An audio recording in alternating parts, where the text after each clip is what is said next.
Introducing the all-new Corolla.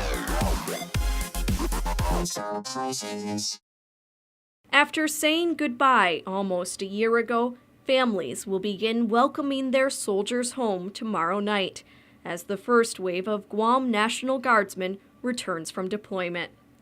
Diane Charfaris is one of the hundreds of spouses and relatives who will welcome their soldiers home in the coming days. She describes the feeling of knowing she will see her husband soon. Great joy.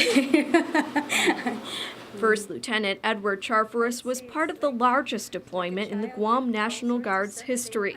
600 soldiers left for Afghanistan in early March of 2013, and life hasn't been easy without them. The Charfarises have 4 kids, ranging in age from 4 to 21. There were a lot of things that we had to learn to do on our own that we basically relied on my husband to do when he was here. So, like yard work, we've done it ourselves. When the equipment breaks down, we have to figure it out ourselves. And of course, I'll call, get some info how to tackle it, and then work on it myself. So I became a mechanic. A mini mechanic. 280 of the soldiers will return home tomorrow on a charter flight expected to land at the A.B. Wonpat International Airport at 10:45 p.m. Guam Guard Public Affairs Officer Major Josephine Blas says family members will be reunited as quickly as possible. And when the soldiers deplane, they're going to go straight to their families and have their reunion. At the same time, our soldiers are going to be unloading their bags, and then Customs is going to be doing their screening and clearing, as well as Department of Agriculture. Once that's done, once they're ready, then the soldiers will take their bag, get with their families, and go home. Once they land, the soldiers' plane will taxi into the South Apron ramp.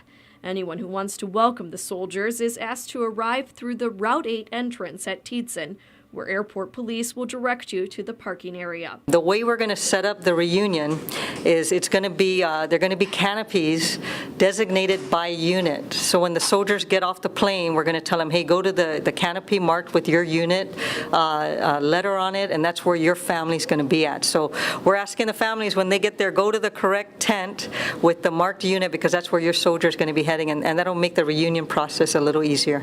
Almost all of the CNMI's deployed guardsmen will be arriving on Guam in the first wave, and they're expected to make it to their home island after 3 or 4 days on Guam. There's 15 out of the 16 Saipan members that were deployed that will be on Chalk 1. That's already been confirmed.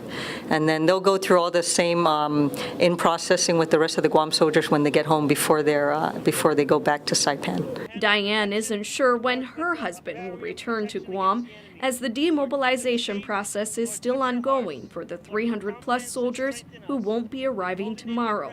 But just knowing that her husband is back on U.S. soil is enough for now. When I heard that they were on their way, I was like, okay, great.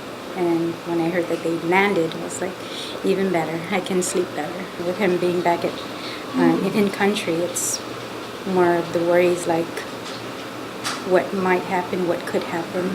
You know, I was always afraid to, either see someone coming to my place or, get a call or anything, or just any type of, hurtful news. And, I was always praying. According to Major Blas, the remaining soldiers are expected to be on their way in the next 7 to 10 days.